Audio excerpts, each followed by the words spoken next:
In this video, we are going to discuss the skull. Now, the skull has 5 views. In this video, we are going to discuss the Norma Verticalis, which is a superior view of the skull. If we see the skull from above, then the view we are looking at is Norma Verticalis.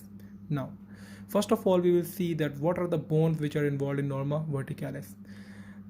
If you see interiorly, the bone which is involved is the frontal bone, as I have mentioned.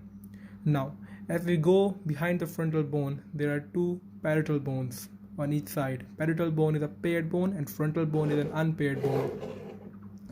And if we see behind the parietal bone on the posterior aspect is the occipital bone. Now, so in Norma Verticalis, there is one paired bone, which is the parietal bone, and there are two unpaired bones, which is the frontal bone and the occipital bone. This is the occipital bone. These are two the parietal bones, and this is the frontal bone. Okay. Now, next thing we are going to discuss is the sutures. Now, if we see just behind the frontal bone, we see this suture. This is known as the coronal suture. This suture separates the frontal bone from the two parietal bones. And if you see just behind the coronal suture, there is a suture in the median plane. This suture is known as a sagittal suture, and this suture separates both the parietal bones from each other. And just behind the sagittal suture is the lambdoid suture, which separates the parietal bone from the occipital bone. Now, and these are the three main sutures which are involved in Norma Verticalis. In some cases, a suture is present in the middle of the frontal bone, and it is known as metopic suture. In some cases, there is a suture present here, and it is known as a metopic suture, just here. Now these are the two main points when you are going to study any of the normas, is the bones and the suture. Now we go on to the other features. Now, in the other features, I will show you the diagram later, but in the other features, the point where the coronal suture meets the sagittal suture, this point here, is known as bregma. It is also known as anterior fontanelles. These are points of fusion where different bones fuse with each other.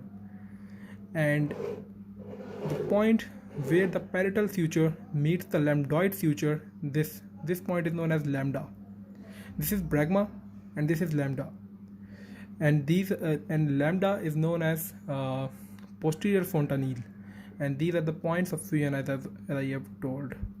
Now, there is also another point exactly here. This point is known as astrion.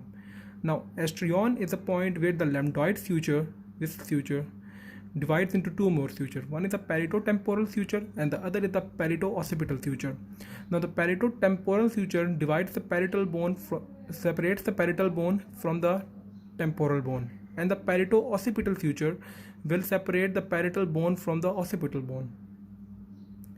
So now this point is known as the astrion point. So if you see just above the lambdoid suture, exactly at this point, there are the parietal foramen on both sides on the parietal bone. It is about 3 centimeters above the lambdoid suture on each side of the parietal foramen, and in between the parietal foramen is the oblivion point. There is a space behind. It's kind of a space between the space which is between two parietal foramen is known as the oblivion point. So these are the important features of the